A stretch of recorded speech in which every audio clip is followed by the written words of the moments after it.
What is up, hackers? Welcome back to another episode of Hack Crypto, where we hack all of our crypto and Web3 education. If you guys are brand new here and you like gaming, be sure to be subscribed with notifications on. In this video, I'm going to be going over the top 8 different Web3 gaming experiences that I got to see in person at GDC. These were spread out across San Francisco. I used to live in San Francisco for about 5 years, so I kind of found my way around and went to all the different events, and it was a lot of fun. I mean, I talked to so many different people, but these are the top ones. And what I want to do is I want to walk through each one and my experience and my opinion of what was going on there. The first piece that I want to talk about here is the seamless integration with the Web2 world.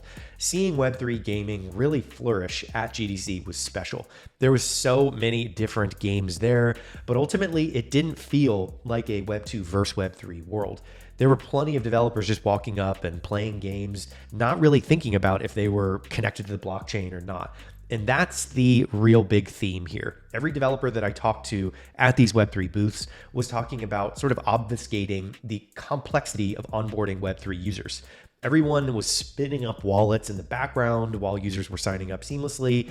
And it was a functionality that is how it's going to be used in the future that is really coming up nowadays. So I like the idea that it is popping up in the background. People aren't clunking around with MetaMask.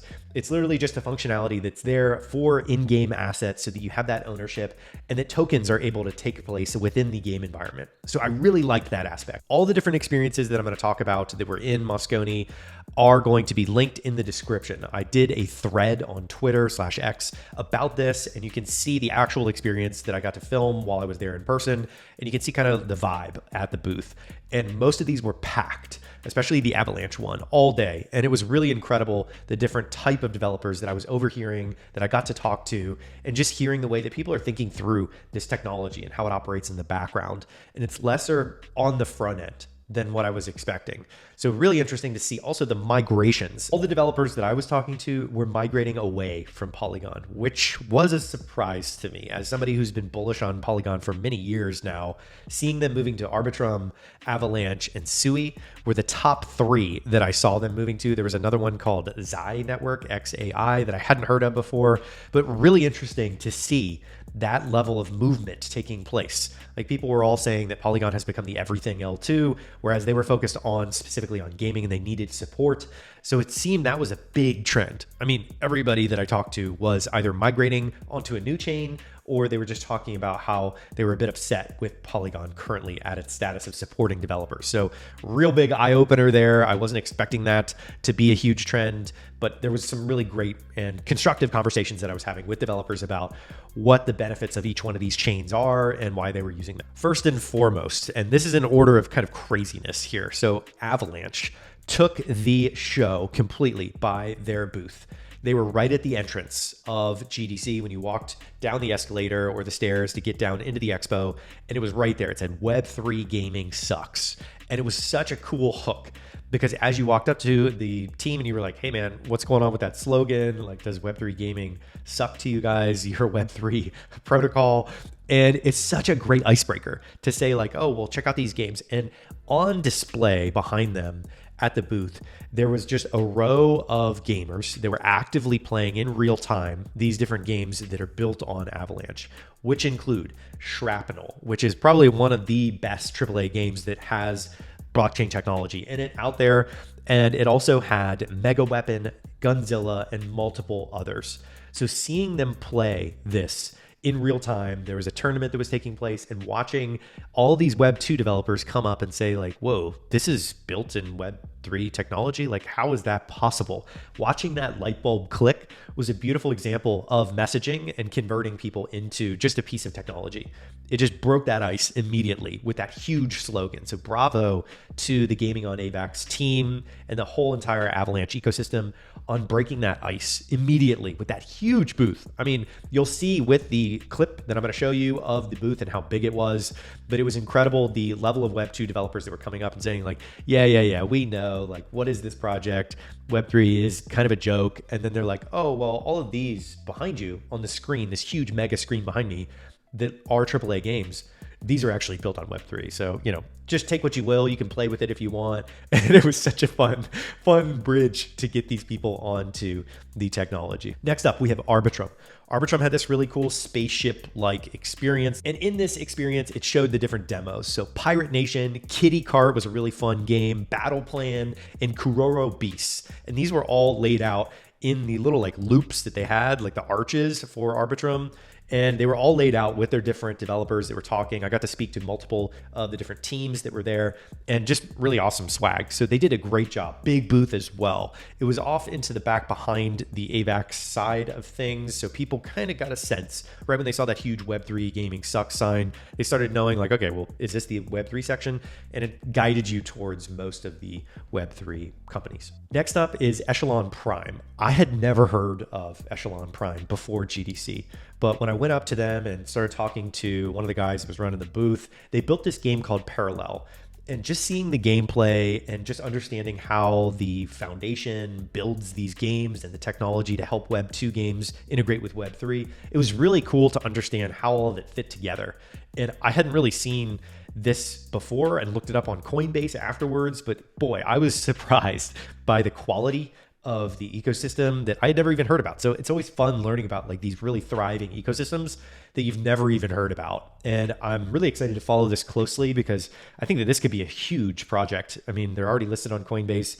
It is a huge foundation with a huge community, and they're building incredible like AAA looking games. Like that's basically the recipe for an incredible bull market for them. So bravo to Echelon Prime and the foundation and everybody that is involved in the Parallel game. Okay, number 4 is MetaGravity. I actually talked about this on my previous video. I was really hyped about this, and it delivered, basically. It was a huge booth, and it was a collab between 3 different Web3 gaming projects. It showed you the actual gameplay, and these are hyped projects. Star Atlas is one of the poster childs of the Solana ecosystem, and it has been around for a long time.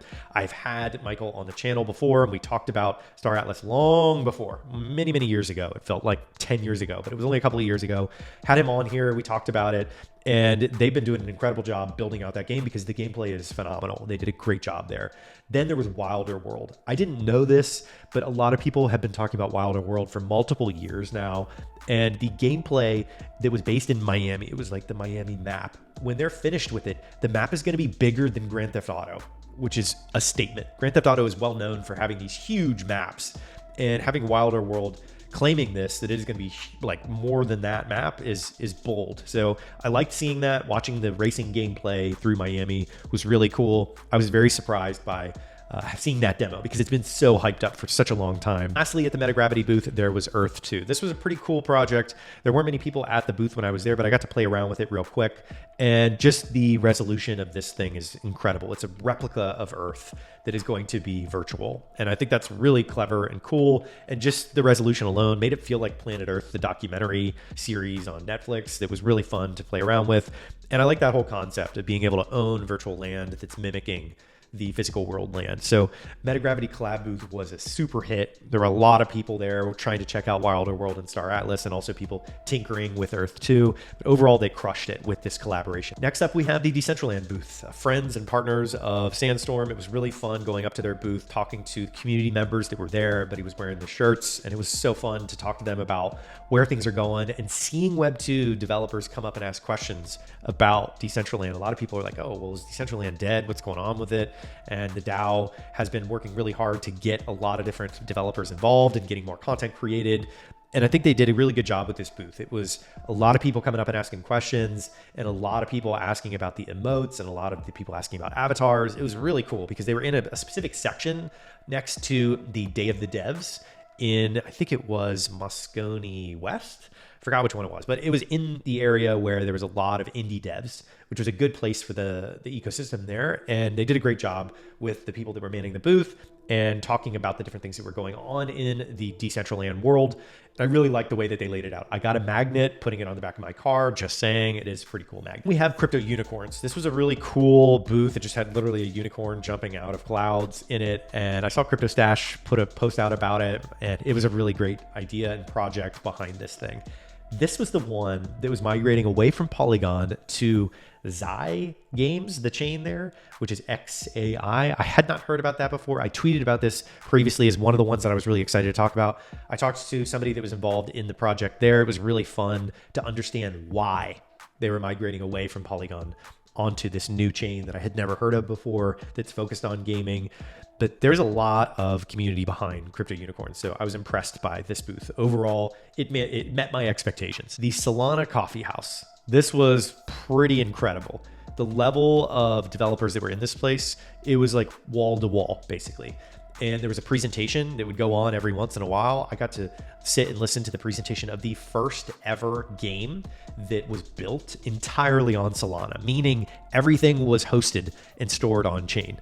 No AWS or anything like that, which was really fun to listen to the CEO of it and him talking about the issues that they ran into and how they're relaunching it and how it was just a hit. And everybody there was excited to hear from this guy who built this out.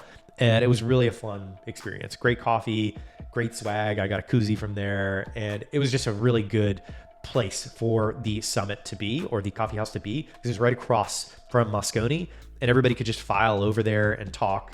And it was before all the kind of craziness happened with these meme coins on Solana recently, which was a bit dramatic. But just seeing the level of developers here is key. Follow the developers has been a rule of crypto for many years, and Solana has them.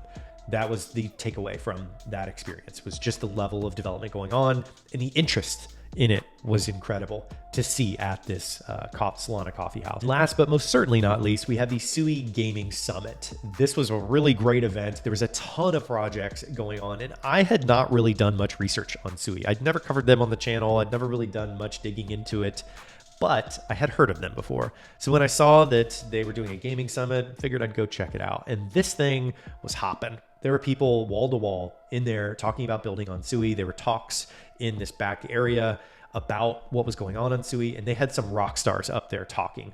Kanan from Stardust was up there talking about how, they were helping people deploy things on Sui, and they were helping a lot of different developers get access to Sui tools and everything like that. Beamable was another cool project that was there that was really helping people with different Web3 tooling, including Sui. And the CEO and founder of Beamable did a really good job of explaining that Web3 is just one tool that game developers need. There is a whole plethora of different tools that these game developers need. And as the CEO of Sandstorm, I understand this. So that really resonated, where it's not just about, like, when you say Web3 gaming, they're using dozens of other things, including that one piece that is blockchain technology. So that was good, hearing some reality check on stage there. So Sui Gaming Summit was packed wall to wall. There was a lot of action going on there. So I wanted to give them a mention here because that was impressive. They did a really good job, and I'm definitely doing more research on Sui. After seeing that level of engagement and just seeing the thriving community there all talking about the protocol was really worth checking out more information. That's it for my overview of the top events at GDC that I attended. All the links will be in the description below, as well as the original thread where I was filming all the events and posting it, but that will be in the description below, as well as the projects. So definitely check them out. It was a great GDC this year. I was exhausted when I got home, and it was just such a fun time. I got to see Adam Charles, and I got to see a ton of different awesome creators out there. And it was really, I highly recommend going to GDC if you guys haven't. There was so much activity going on, all the different events. The satellite events were all over. We went to this one where it was called the Sausage Fest, where they were literally cooking sausages on the roof. And you got to see the whole entire landscape of San Francisco. And it was on the roof in Soma. And it was so cool. They had a Nirvana cover band, and we were wearing wigs, and it was crazy. So there's so many fun events going on at GDC. Highly recommend checking it out if you haven't. And that is it for my recap video of the best events for Web3 gaming at GDC. If you like it, slap a like and be subscribed, and I will see you here on the next episode of Hack Crypto.